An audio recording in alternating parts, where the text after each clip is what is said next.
5월 4일 목요일 제사장과 회중을 위한 속죄제란 제목으로 레위기 4장 1에서 21절의 말씀입니다. 사랑의 하나님 감사합니다. 오늘도 말씀으로 찾아오시고 우리에게 말씀하여 주시니 감사합니다. 이 말씀 묵상의 시간을 통하여서 하나님의 말씀이 들리고 복음이 들리기 원합니다. 말씀대로 믿고 살고 누린 인생이 되게 하시고 오늘도 우리와 함께하여 주시옵소서. 감사드렸고 예수님의 거룩하신 이름으로 기도드립니다. 아멘. 본문의 말씀입니다. 여호와께서 모세에게 말씀하여 이르시되 이스라엘 자손에게 말하여 이르라. 누구든지 여호와의 계명 중 하나라도 그릇 범하였으되 만일 기름 부음을 받은 제사장이 범죄하여 백성의 허물이 되었으면 그가 범한 죄로 말미암아 흠 없는 수송아지로 속죄 제물을 삼아 여호와께 드릴지니 그 수송아지를 회막문 여호와 앞으로 끌어다가 그 수송아지의 머리에 안수하고 그것을 여호와 앞에서 잡을 것이요 기름 부음을 받은 제사장은 그 수송아지의 피를 가지고 회막에 들어가서 그 제사장이 손가락에 그 피를 찍어 여호와 앞 곧 성소의 휘장 앞에 7번 뿌릴 것이며 제사장은 또 그 피를 여호와 앞 곧 회막 안 향단 뿔들에 바르고 그 송아지의 피 전부를 회막 문 앞 번제단 밑에 쏟을 것이며 또 그 속죄 제물이 된 수송아지의 모든 기름을 떼어낼지니 곧 내장에 덮인 기름과 내장에 붙은 모든 기름과 두 콩팥과 그 위의 기름 곧 허리 쪽에 있는 것과 간에 덮인 꺼풀을 콩팥과 함께 떼어내되 화목제 제물의 소액에서 떼어냄 같이 할 것이요 제사장은 그것을 번제단 위에서 불사를 것이며 그 수송아지의 가죽과 그 모든 고기와 그것의 머리와 정강이와 내장과 똥 곧 그 송아지의 전체를 진영 바깥 재버리는 곳인 정결한 곳으로 가져다가 불로 나무 위에서 사르되 곧 재버리는 곳에서 불사를 지니라.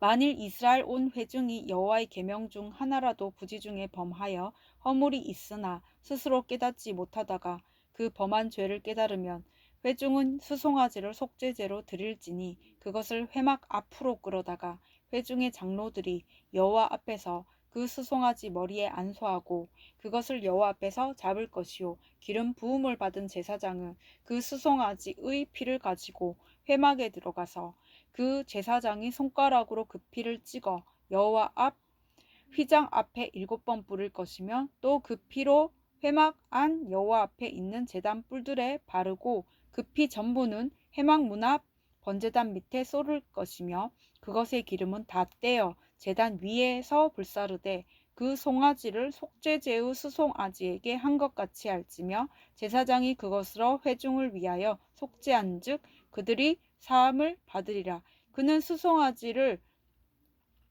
진영 밖으로 가져다가 첫 번 수송아지를 사람같이 불사를지니 이는 회중의 속죄제니라. 아멘. 도움말입니다. 그릇은 여기서는 의도치 않게 무심결에라는 뜻입니다. 3절에 기름 부음을 받은 제사장은 대제사장을 가리킵니다. 속죄 제물은 죄책을 없애고자 죗값으로 바치는 제물을 말하고 6절의 성소의 휘장은 성소와 지성소를 구분하는 막입니다. 7절의 향단 뿔은 휘장 밖에 놓인 분향할 제단의 네 모서리에 달린 장식을 말합니다. 본문 요약입니다. 만일 기름 부음을 받은 제사장이나 온 회중이 부지 중에 죄를 범하여 허물이 되었으면 송아지의 피를 가지고 회막에 들어가서 성소의 휘장 앞에 7번 뿌려야 합니다. 그리고 그 송아지의 모든 고기와 똥과 나머지 부분은 진영 밖으로 가져다가 재버리는 곳에서 불살라야 합니다.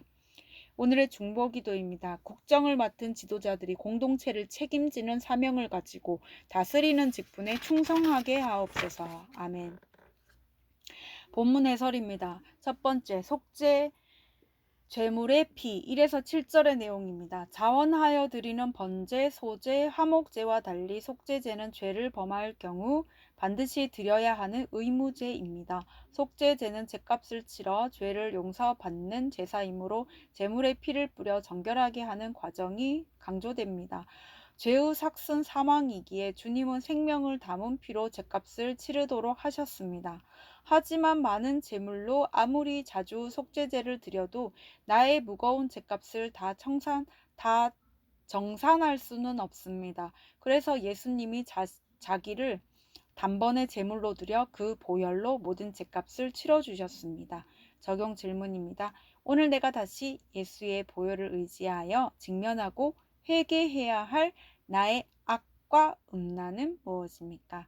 두 번째, 전체를 불사를 지니라. 8에서 12절의 내용입니다. 제단에서 불태운 후 남은 것을 제사장과 제사에 참석한 사람들이 함께 먹는 하목제와 달리 속죄제는 남은 것 전체를 진영 바깥 재버리는 곳에서 불사릅니다. 속죄 제물은 죗값으로 드려지기에 하나도 남김없이 불살라 없애야 합니다. 그런데 그 죄를 버리는 곳은 더러운 곳이 아닌 정결한 곳입니다. 속죄 후 결과가 정결이기 때문입니다. 거룩하신 하나님 앞에서는 죄의 많고 적음이나 크고 작음이 없습니다. 성령과 불로 베푸시는 주님의 세례를 받아 나의 죄 전체를 불살라야 합니다. 적용 질문입니다. 이것쯤은 괜찮아 라고 사소하게 여기며 완전히 불사르지 못하는 나의 나쁜 습관은 무엇입니까? 세 번째, 그 범한 죄를 깨달으면 13에서 21절의 내용입니다.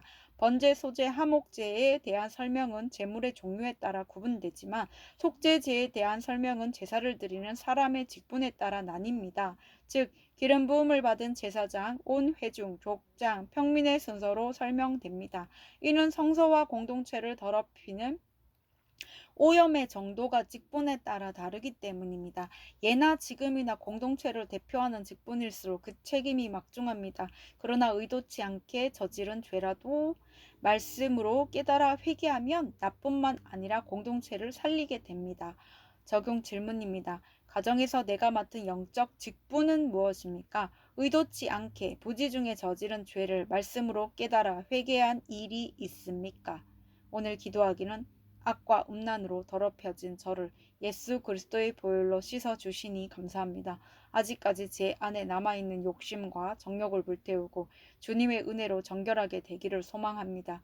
말씀대로 먼저 회개하여 가정과 공동체를 살리는 생명의 직분을 감당하게 도와주옵소서. 아멘.